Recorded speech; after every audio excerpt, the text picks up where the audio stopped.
నువ్వేం చేస్తున్నావో తెలుసు, నువ్వు ఎలా ఉంటున్నావో తెలుసు, నీ ప్రవర్తన ఎలా ఉందో తెలుసు. ఒక ఆదివారం పెట్టి మిగతా రోజులు సినిమా స్టేటస్లు పెట్టే ప్రతి ఒక్కడికి మాట, ఒక ఆదివారమే ఆరాధనగా చూస్తున్నావు, ఒక ఆదివారమే దేవుడిని నమ్ముతున్నావు, ఒక క్రిస్మస్ని ఒక వ్యాపార పండగ చేస్తున్నావు. నీకే నేను చెప్తున్నా, ఆరాధన అంటే క్లబ్బా? ఆరాధన అంటే డిస్కో డ్యాన్స్లా? నువ్వు ఇక్కడ ఎలా ఉంటున్నావు, చర్చిలో ఎలా ఉంటున్నావు, నువ్వు దేవుని మందిరంలో ఎలా ఉంటున్నావు, ఇక్కడ ఎలా ఉంటున్నావు, నువ్వు దేవుని వాక్యానికి సేవ చేస్తున్నావా, లేకపోతే దేవుడు అని పెట్టుకున్న పాస్టర్కి సేవ చేస్తున్నావా? ఆరాధన అంటే ఏంటి? దేవుడి మాట అంటే ఏంటి? దేవుని వాక్యానికి ఉపదేశం అంటే ఏంటి? ముందుగా దేవతి దేవునికి వందనాలు. అలాగే ఈ వాక్యం వింటున్న మీ అందరికీ నా హృదయపూర్వకంగా వందనాలు తెలియజేస్తున్నాను. అయితే ఈరోజు ఒక పరిశుద్ధుడు ఎలా ఉండాలి, ఒక పరిశుద్ధ క్రైస్తవ సమాజం ఎటువైపు వెళ్తుందన్నది మనం ఈ వాక్యంలో తెలుసుకుందాం. అయితే మనం వాక్యంలోకి వెళ్ళినట్టయితే ప్రకటన గ్రంథము 7వ అధ్యాయము 14వ వచనము, వీళ్ళు మహాశ్రమల నుండి వచ్చిన వారు గొర్రెపిల్ల రక్తముతో వాళ్ళ వస్త్రములు ఉతికుకొని వాటిని తెలుపు చేసుకొనిరి. దీని వాక్యాంశారం ఏంటంటే, మనలో ఎన్ని ఆలోచనలున్నా, మనలో ఎన్ని చెడు వ్యసనాలున్నా, మనకి ఇలాంటి చెడు ఆలోచనలున్నా, చెడు మార్గాలున్నా, దాటిని తొలగొట్టేది మాత్రం ఒకటే, అదే పరిశుద్ధాత్మ. ఆ పరిశుద్ధాత్మ మనలో ఉండాలంటే మనకేం ఉండాలి? విశ్వాసం ఉండాలి. విశ్వసించి దేవుడిని నమ్మితే మనల్ని వదులుతాడా? వదలడు. అయితే ఈ వాక్యంలో మనం నేర్చుకోవాల్సింది ఏంటంటే, విశ్వాసంగా ఉంటే దేవుడు ఏదైనా చేయగలిగేవాడు. విశ్వాసంగా మాట్లాడితే ఏ వాక్యాన్నైనా మనకు అర్థమయ్యేటట్టు చెప్పగలుగుతాడు. విశ్వాసం దేవుడి పట్ల చూపితే మనం ఎలాంటి మార్గంలోనైనా ముందుంటాం, ఎలాంటి మార్గమైనా మనకు కనబడుతుంది. అయ్యో ఈరోజు ఈ అప్పులు ఎలా కట్టాలి, అయ్యో ఈరోజు ఎలా గడుస్తుంది, అయ్యో ఈ రోజుకి తిండి దొరుకుతుందా అని ఆలోచించే ఆలోచన విధానం దేవుణ్ణి నమ్మి విశ్వసించిన వాళ్ళకి మాత్రమే మారుతుంది. ఈ మాటలు నా నుంచి వచ్చినవి కాదు, దేవుడి మాటలు, దేవుడి వాక్యానుసారంగా మాట్లాడుతున్నాను.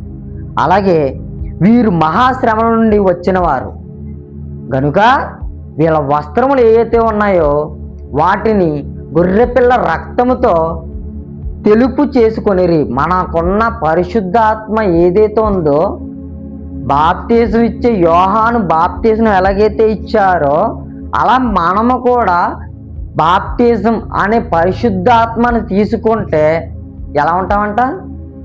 తెలుపు రంగు చేసుకొని ఉంటామంట. అంటే ఎలాంటి అలవాట్లు, ఎలాంటి చెడు వ్యసనాలు, ఎలాంటి చెడు మాటలు మన మనసుకు అనేది ఉండదు.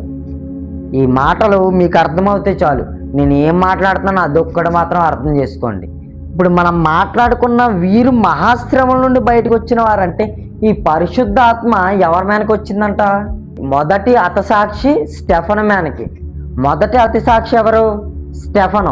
స్టెఫను మీదకి మొదటి హతసాక్షిగా మారాడు.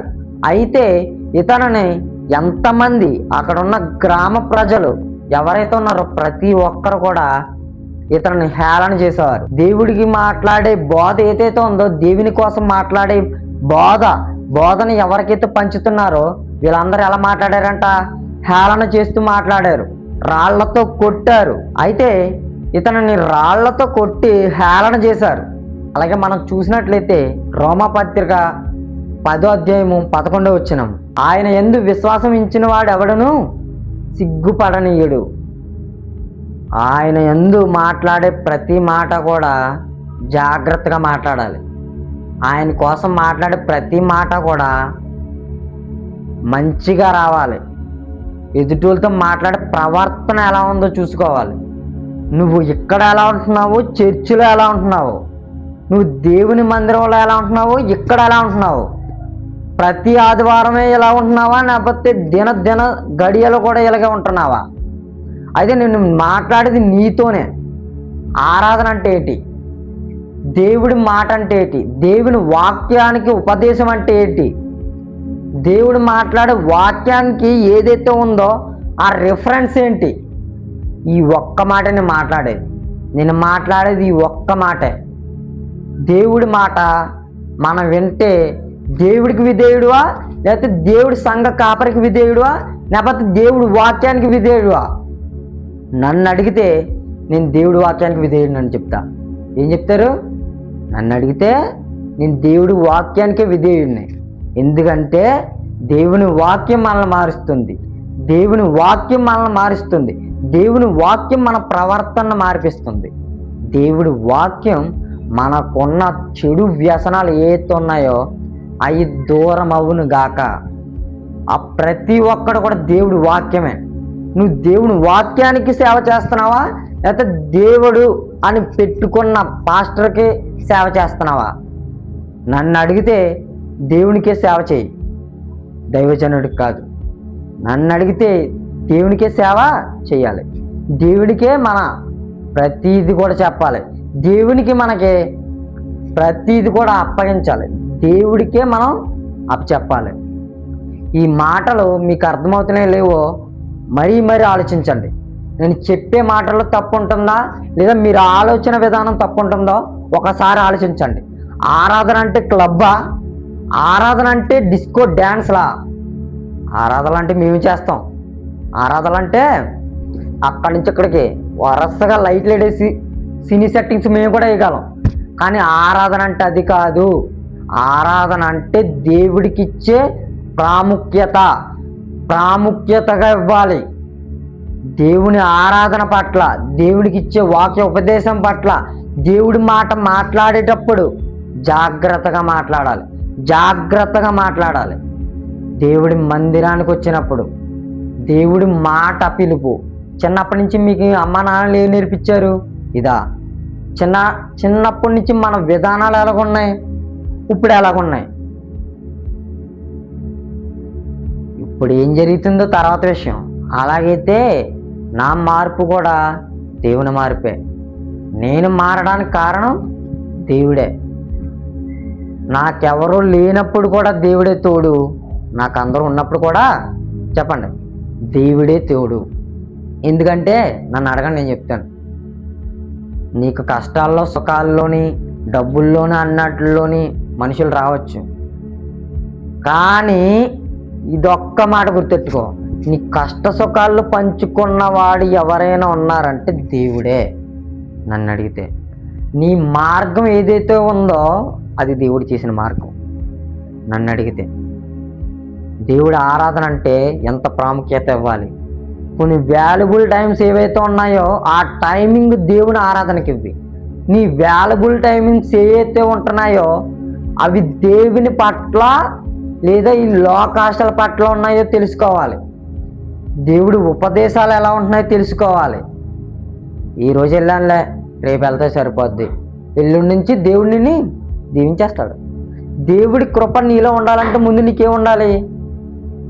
దేవుని కృప నీలో ఉండాలంటే ముందు నీకే ఉండాలి? అది తీసుకునే విశ్వాసం నీలో ఉండాలి. దేవుని కృప నీకు రావాలంటే నువ్వు దాని యందు, వాక్యమందు, చెప్పండి, దేవుని యందు విశ్వాసం ఉంచిన వాడికి ఏం కలుగుతుంది? కృప కలుగుతుంది. కృప అంటే మీరు ఇప్పటికి వెళ్ళి ప్రభువా నాకు ఈరోజు కల్లా రేపటి కల్లా 2 లక్షల నీకు డబ్బులు కాదు, గృహము కాదు, నీకేం కావాలి? విజ్ఞాపన. ఎదుటివారి కోసం విజ్ఞాపన ప్రార్థన చేయి. నిన్ను నశింపచేసిన నీ శత్రువులు అనుకున్న వాళ్ళ కోసం ఉపదేశం, వాళ్ళ కోసం ప్రార్థన చేయి. వాళ్ళలో మార్పు కోసం ప్రార్థన చేయి. ఎదుటివారి కోసం ప్రార్థన చేయి. ఎదుటి వాళ్ళు ఏమనుకుంటున్నారు అన్నది పక్కన పెట్టి వాళ్ళ కోసం ప్రార్థన చేయి. నిన్ను ఈరోజు ఒకళ్ళు తిడుతున్నారా? ప్రార్థన చేయి, దేవా వాళ్ళు నా కోసం ఏమనుకుంటున్నారో తెలియదు కానీ మీరు వాళ్ళని మార్చండి. వాళ్ళకి మంచి అవకాశం ఇవ్వండి, మంచి ఆలోచన ఇవ్వండి. నీకు ఇచ్చే జ్ఞానం ఏదైతే ఉందో దేవుడికి ప్రార్థన చేసేటప్పుడు మనం ప్రాముఖ్యంగా ఇవ్వాల్సింది ఒకటే, మంచి మార్గం, మంచి జ్ఞానం. దేవా నాకు ఈరోజు మీరు మంచి జ్ఞానాన్ని ఇవ్వండి. ఎవరితో ఎలా ఉండాలో, ఎవరితో ఎలా మాట్లాడాలో, ఎవరితో ఎలా ఆలోచన విధానం కానీ మాట తీరు కానీ ఎలా ఉంటుందో ఒక్కసారి ఆలోచించుకో. నేనేమి తప్పులు మాట్లాడుంటే క్షమించండి. నేను ఏదైనా నిజంగా మాట్లాడుంటే మాత్రం ఈ వీడియో మాత్రం వీక్షించండి ప్రతి ఒక్కరును. అయితే ఇంకొక 2 మాటలు చెప్పుకుందాం. దేవుని యందు మనం ఎలాగైతే విశ్వసించి ఉంటున్నామో దానికోసం మనం ఎవరం కూడా సిగ్గుపడకుండా చెప్పుకోవచ్చు, నేను క్రైస్తవుణ్ణి. చెప్పండి, నేను క్రైస్తవుణ్ణి. నేను ఎదుటివారిని చెడు కోరుతానా మంచి కోరుతానా? మంచి కోరుతాను. ఎలా కోరుతావు? దేవుని ప్రార్థనలో కోరుతావు. నీకు కృప కావాలనుకుంటే దేవుని యందు ప్రార్థన ఉండాలి, విశ్వసించాలి, దేవుడు అంటే ఏంటో తెలుసుకోవాలి. మనం చాలాసార్లు అపొస్తలుడైన పౌలు గారు చెప్పిన మాట మీ అందరికీ అర్థమవుతుంది. యోబు గారు ఎన్నిసార్లు చెప్పుంటారు? యోబు గారికి ఎన్ని కష్టాలు వచ్చాయి? ఆయనకు వచ్చే కష్టాల్లో మనం ఇప్పుడు చేస్తున్న పనుల్లో ఈఎంఐ ప్రాబ్లం, ఇంకా లోన్స్, ఇంకా ఇల్లు కట్టుకోకపోవడం, పెళ్లి జరగకపోవడం, ఇవన్నీ ఒక లెక్క. నన్ను అడిగితే కానే కాదు. అప్పుడుతో పోల్చుకుంటే ఇప్పటికి అవి దేంతో సమానం? చిటికలు వేని గోరు చూస్తారా, గోరుతో సమానం. మనం ఎలా ఉండాలో ఒక్కసారి యోబు గారి కోసం మాట్లాడండి. యోబు గ్రంథంలో ఏముందో ఒకసారి మాట్లాడండి. ఆయన ఉన్న భవనాలు ఏవైతే ఉన్నాయో కూలిపోయి, వాళ్ళకున్న ఫ్యామిలీస్ ఎవరైతే ఉన్నారో అందరూ చనిపోయారు. ఆఖరికి ఆయన దగ్గరున్న జంతువులు ఏవైతే ఉన్నాయో ఆవులు, దూడలు, గొర్రెలు ఇవన్నీ కూడా ఏమయ్యాయంట? కాలి మసి బూడిదైపోయాయి. అయినా ఆయన ఎవరి కోసం ఉన్నాడు? ఎవరి కోసం నిలబడ్డాడు? వాళ్ళ బంధువుల కోసమా? వాళ్ళ గృహాల కోసమా? వాళ్ళ కోటల కోసమా? వాళ్ళ రాజ్యాల కోసమా? వాళ్ళ జంతువుల కోసమా? నేను అడిగితే దేవుని కోసం ఉన్నాడు. నువ్వు కానీ నేను కానీ యోబుతో పోల్చుకుంటే మాత్రం ఇది ముమ్మాటికి అబద్ధమే, ఇది ముమ్మాటికి నిజమే కానే కాదు. ఇప్పుడున్న పరిస్థితులు, లోన్స్ అని అవని, ఫైనాన్షియల్ అవని, ఇవన్నీ కూడా సరిపోవు. ఆయనకు వచ్చిన జబ్బు ఏదైతే ఉందో శరీరం ఎలాగైపోయిందంట? ఇంత ఒక చెప్పుకోలేనంత పెద్ద పెద్ద కురుపులు వ్యాధితో ఉన్నాడు. అప్పుడు కూడా ఆపాడా ఆరాధన? అప్పటికైనా ఆగాడా? ఆఖరికి వాళ్ళ భార్య కూడా తనను విడిచి, ఇంకెందుకు దేవుడు విడిచిపెట్టు అని ఎలాంటి మాట్లాడినదో ఒకసారి యోబు గ్రంథంలో చూడండి. అయినా కానీ దేవుడి కోసం వదిలేడా? వదలడు. దేవుని మాటను పట్టుకున్నాడు, దేవుడు అంటే ఏంటో తెలుసుకున్నాడు. ఆఖరికి వాళ్ళ స్నేహితులు వచ్చేమన్నారంట యోబు దగ్గరికి వచ్చి, యోబు ఏటి ఇదా? మీ దేవుడు ఏం చేశాడు? ఎలాంటి హేళన చేసినా మరుక్షణం ఏం జరిగిందంట? సునామీలా వచ్చాడు దేవుడు. ఎలాగా? సుడిగుండమై వచ్చి వాళ్ళకి సమాధానం చెప్పాడు. వెళ్ళు, యోబు దగ్గరికి వెళ్ళు, యోబు దగ్గరికి వెళ్ళి క్షమాపణ కోరు. వాళ్ళ స్నేహితులు ఎవరైతే ఉన్నారో వచ్చారు. దానికి ఇప్పుడు ఫలితం అతను అప్పుడు కోల్పోయినదే ఎక్కువ, లేకపోతే తర్వాత చూసుకున్న ఆశీర్వాదం ఎక్కువ? కుటుంబం, ఫ్యామిలీ ఏదైతే ఉందో, ఆ కోటలు, భవనాలు ఏదైతే ఉన్నాయో, అతనుకున్న ఆ జంతువులు ఏదైతే ఉన్నాయో అన్నీ కోల్పోయినా ఆశీర్వాదం ఎన్నింతలు వచ్చింది చెప్పండి? 10కి 10 ఇంతలు వచ్చింది. హల్లెలూయా. 10కి 10 ఇంతలు వచ్చింది. అయితే 10కి 10 ఇంతలు ఇచ్చిన ఆశీర్వాదం ఎలాగొచ్చింది? అతనుకున్న విశ్వాసం అలా తెలియదు. అతనుకున్న వాల్యుబుల్ టైం ఎవరికి ఇచ్చాడు? నజరేయుడైన యేసుకి ఇచ్చాడు. మరి మనం ఎవరికి ఇస్తున్నాం? ఈరోజు ఆ అమ్మాయి లేకపోతే నేను బ్రతకలేనండి. నన్ను అడిగితే బ్రతక్కో, చచ్చిపో, దరిద్రం వదిలిపోద్ది. నన్ను అడిగితే ఇక్కడున్న మార్గాలు, ఇక్కడున్న చెడు వ్యసనాలు ఇవన్నీ పక్కన పెట్టి లోకాశలకు బలైన ప్రతి ఒక్కడు కూడా దేవుడికి లెక్క చెప్పాలి. నన్ను అడిగినా, నిన్ను అడిగినా, రేపొద్దున వేరొకరిని అడిగినా దేవునికి లెక్క చెప్పాలి. నేనేమి చేయట్లేదులే, ఇదిగో 4 గోడలు ఉన్నాయి కదా, నేనేమి మాట్లాడలేదులే, నేను ఈరోజు నేను ఈ పని చేస్తున్నాను, రేపొద్దున మా అమ్మ నాన్నలకే తెలియదు. మీ అమ్మ నాన్న తెలియకపోవచ్చు, నీ స్నేహితులు తెలియకపోవచ్చు, ఈ లోకాన్ని తెలియకపోవచ్చు, కానీ ఈ లోకాన్ని సృష్టించిన దేవునికి తెలుసు. నువ్వేం చేస్తున్నావో తెలుసు, నువ్వు ఎలా ఉంటున్నావో తెలుసు, నీ ప్రవర్తన ఎలా ఉందో తెలుసు. ఒక ఆదివారం పెట్టి మిగతా రోజులు సినిమా స్టేటస్లు పెట్టే ప్రతి ఒక్కడికి మాట. ఒక ఆదివారమే ఆరాధనగా చూస్తున్నావు, ఒక ఆదివారమే దేవుణ్ణి నమ్ముతున్నావు, ఒక క్రిస్మస్ని ఒక వ్యాపార పండగ చేస్తున్నావు. నీకే నేను చెప్తున్నా, ఒక క్రిస్మస్ వ్యాపార పండగ కాదు, ఒక ఆదివారం దేవుని పుట్టుక కాదు. ప్రతి దినము దేవుడు మనల్ని ఆశీర్వదించడానికి సిద్ధముగా ఉన్నాడు, క్షమించడానికి కూడా సిద్ధముగా ఉన్నాడు. నేను మాట్లాడుతున్నాను కదా అని చెప్పి మాట్లాడట్లేదు, నేను మాట్లాడిపిస్తున్నాను కదా అని మాట్లాడట్లేదు. దేవుని ఆశీర్వాదం నాలో ఉంది.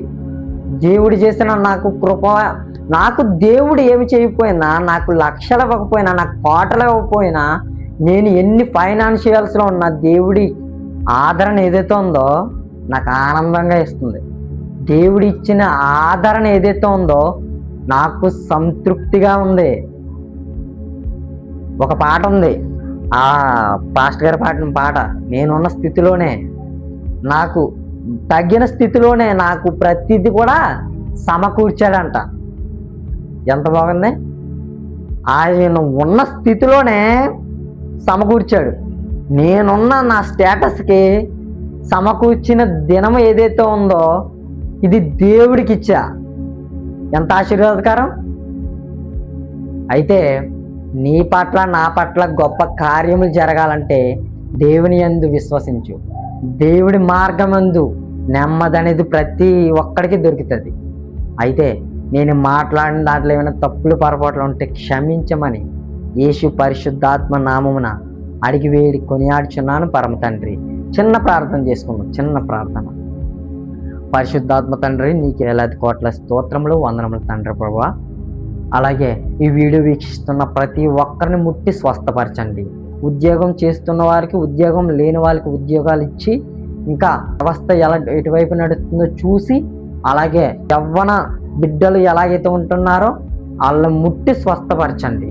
ప్రతి ఒక్కరిలోని మీ కార్యం జరగమని యేసు పరిశుద్ధాత్మ నామమున అడిగి వేడి కొనియాడి అబ్బడుచున్నాను పరమ తండ్రి. Amen, amen. Praise the lord.